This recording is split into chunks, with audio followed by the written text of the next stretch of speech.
ഇന്നുണ്ടാക്കുന്ന റെസിപ്പിൻ്റെ പേരാണ് മുറുഗ് മലായി. പക്ഷേ മലായി ഒന്നും യൂസ് ആക്കാണ്ട് എളുപ്പത്തിൽ ഞാൻ വീട്ടിലുള്ള ഇൻഗ്രീഡിയൻസ് വെച്ചിട്ടാണ് ഈ റെസിപ്പി ചെയ്ത് നോക്കുന്നത്. ബിക്കോസ് ഫ്രഷ് ക്രീം ഒന്നും എപ്പോഴും ഞങ്ങളെ വീട്ടിൽ അവൈലബിൾ ആകുന്നൊരു സംഭവം അല്ലാത്തതുകൊണ്ട് കേട്ടോ ഞാൻ അത് സ്കിപ്പ് ചെയ്തത്. അപ്പോൾ ഫസ്റ്റ് തന്നെ പാനിലോട്ട് ബട്ടറും ഓണിയനും ഗ്രീൻ ചില്ലിയും പിന്നെ കാഷ്യൂനട്ടും ഇട്ട് അതൊന്ന് സോഫ്റ്റ് ആകുന്നവരെ ഞങ്ങൾ മിക്സാക്കി കൊടുത്ത് പിന്നെ സ്റ്റൗ ഓഫാക്കി സൈഡിലോട്ട് വെക്കുക. പിന്നെ ചിക്കനിലോട്ട് സോൾട്ടും പെപ്പറും പിന്നെ കുറച്ച് ജിഞ്ചർ ഗാർലിക് പേസ്റ്റും ഇട്ട് അതൊന്ന് നല്ലോണം മാരിനേറ്റ് ആക്കിയിട്ട് അതും ഒരു സൈഡിൽ വെക്കുക.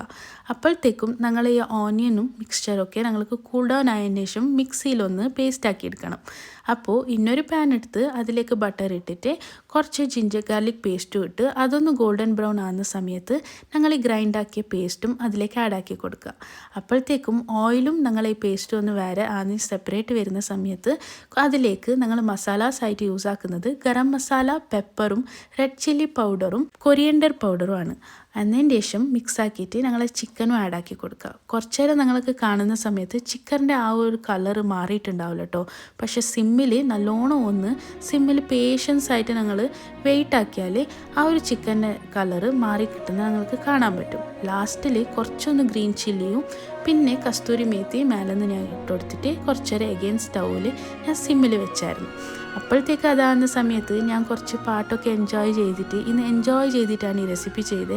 അതുകൊണ്ടായിരിക്കും നല്ല അടിപൊളിയായിട്ട് ടേൺ ഔട്ട് ആയിട്ടുണ്ടായിരുന്നു. അപ്പോൾ ഡു ട്രൈ ഇറ്റ് ഔട്ട്.